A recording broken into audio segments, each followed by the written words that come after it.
This is going to be a quick video on 4A, interpreting function notation.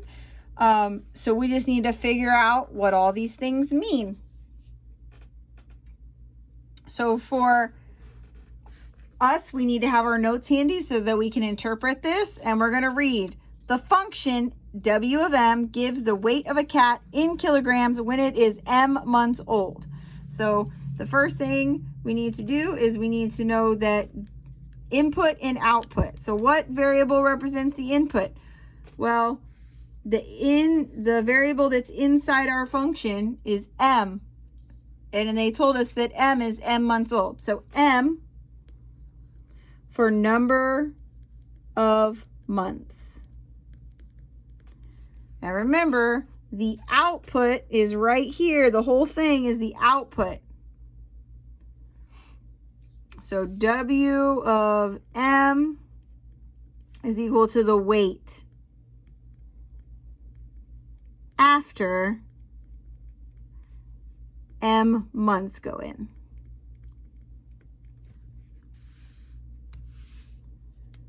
So we know that the variable M is about months and that the variable represents the number of months. So then we need to say, oh, well, what does this statement mean then? Okay, that means we're putting in 3, and we already decided that this meant the number of months.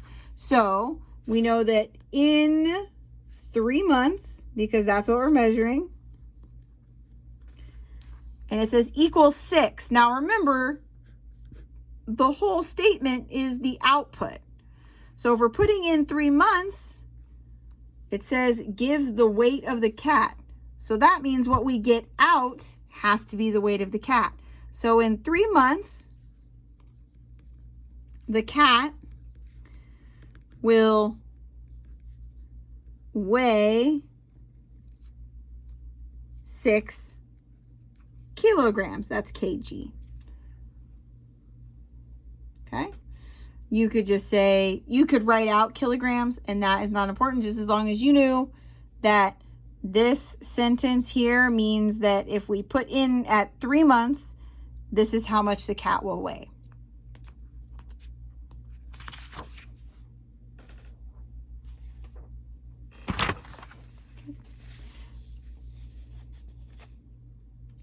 There is a second part of interpreting functions, and it goes by interpreting them from a graph. So we are going to do that. This graph shows that the populations of Baltimore and Cleveland in the 20th century. So this blue line is the population of Baltimore, and the dotted line is the population of Cleveland over the years 1900 to 2000 here. 2010 is at the edge of this graph, but we won't need it. So then it starts asking us questions. This says estimate B of 1930. So we gotta look at this. It says B. So we look and see which one's B. Obviously, B, you can find it here, and you can also find it here. It says BT is the function for the population of Baltimore. Okay, so this says estimate the population of Baltimore, and then what's the input? Because something is input in there. It says T in year T. Year T.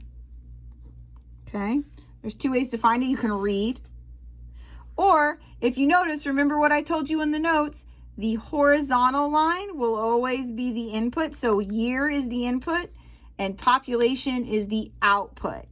Whatever is horizontal is your input, vertical is output.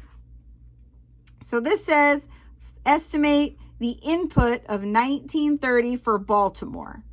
So we're going to go to 1930.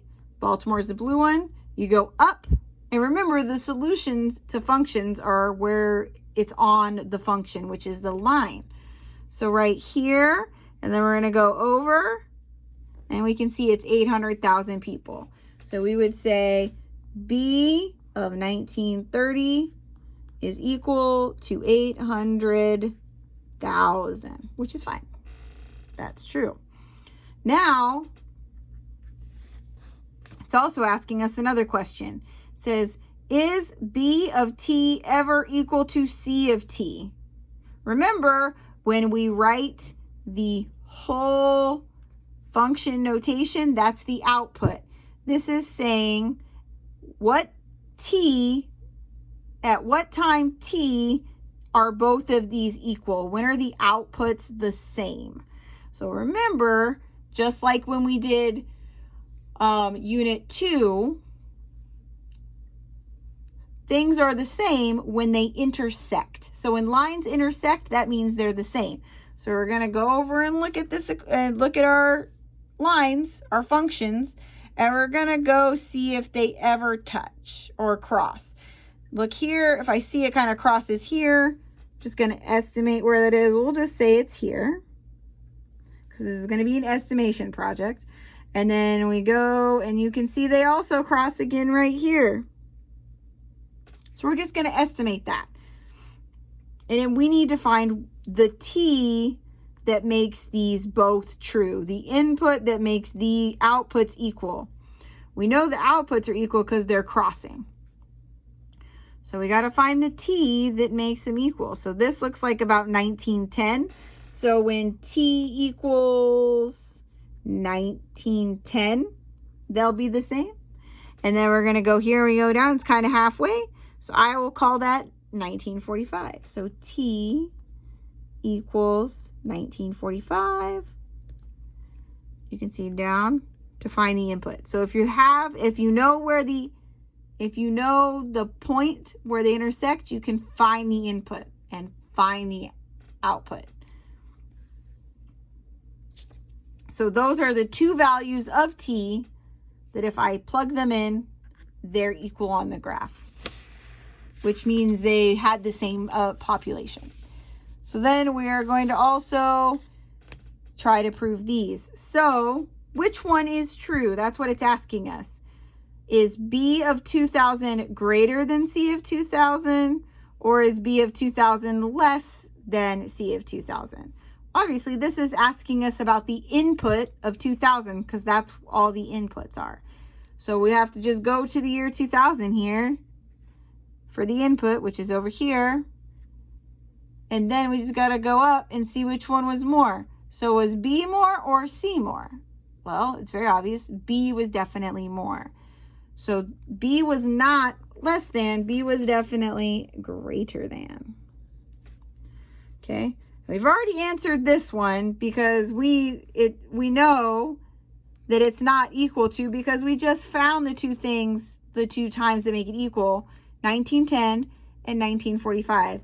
That means that at 1900, if you look, they're not equal.